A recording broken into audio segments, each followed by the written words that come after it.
മസ്താനിയോട് പൊട്ടിത്തെറിച്ച് ബിൻസി. അപ്പം ലക്ഷണം കണ്ടിട്ട് ഇവരൊക്കെ തിരിച്ചു കയറിയപ്പോൾ വിചാരിച്ചെന്ന് വെച്ച് കഴിഞ്ഞാൽ ഇപ്പോഴത്തെ പെർഫോമൻസ് വെച്ചിട്ട് വീണ്ടും ഇവർക്കൊക്കെ വോട്ട് കിട്ടി, ഇവരൊക്കെ വീണ്ടും എന്താ പറയുന്നത്, പ്രേക്ഷകരുടെ വോട്ട് കൊണ്ട് ഫൈനൽ ഫൈവിലേക്കോ അല്ലെങ്കിൽ ഫൈനലിലേക്കൊക്കെ എത്തുമെന്നുള്ള രീതിയിലാണ് ഇപ്പോഴത്തെ പെർഫോമൻസ് ഒക്കെ മുന്നോട്ട് പോകുന്നത്.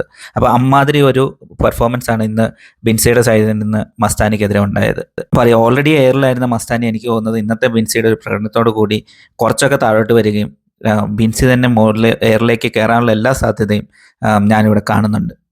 വളരെ കടുപ്പമേറിയ ഭാഷയിൽ തന്നെയാണ് ബിൻസി മസ്താനിയോട് പ്രതികരിക്കുന്നതായിട്ട് നമുക്കിവിടെ പ്രൊമോയിൽ കാണാൻ പറ്റുന്നത്. എന്തായാലും പുറത്തായവരെ കൊണ്ടുവന്ന് തിരിച്ച് ബിഗ് ബോസിൻ്റെ വീട് നിറച്ചപ്പം കൂടുതൽ കണ്ടന്റ് ഇപ്പോൾ ബിഗ് ബോസിന് കിട്ടിക്കൊണ്ടിരിക്കുന്നതായിട്ടാണ് നമുക്ക് കാണാൻ പറ്റുന്നത്.